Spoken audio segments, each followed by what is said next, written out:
வல்லமை இல்லாமல் நம்ம ஒண்ணுமே செய்ய முடியாது. வரக்கூடிய காலங்கள்லாம் பாவம் நிறைந்த காலங்கள், துன்மார்க்கம் நிறைந்த காலங்கள். அக்கினியா இருந்தால்தான் பாவம் பற்றாது. அனலாய் மாற வேண்டும், அக்கினியாய் புறப்பட வேண்டும்.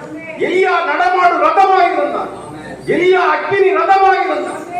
நாமெல்லாம் அக்கினியாய் புறப்படணும், மறுரூபம் உள்ளவர்களாய் மாறி புறப்படணும், உலகத்தை கலக்குகிறவர்களாய் புறப்படணும். நம்முடைய சாயம் ஏவ சாயம் என்பதை நிரூபிக்க வேண்டும்.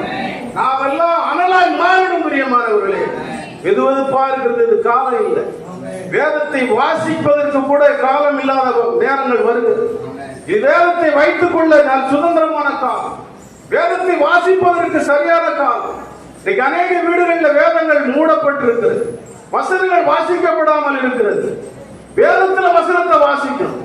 சரி, அடுத்தது நான்காவதாக ஆண்டவர் சொல்லுகிறார், வசனங்கள் பனித்துளிகள் போன்றது என்று வேதத்துல வாசிக்கிறோம். உபாகம் 32:2 நம்ம வாசிச்சோம்னா வசனங்கள் பனித்துளிகள் போன்றது என்று எழுதப்பட்டது.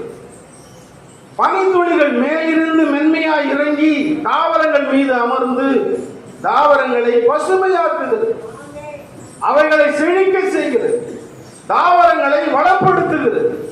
அதுபோலதான் வசனங்கள் மென்மையாய் நமக்குள் இறங்கி நம்முடைய வாழ்வை வளமாக்குகிறது.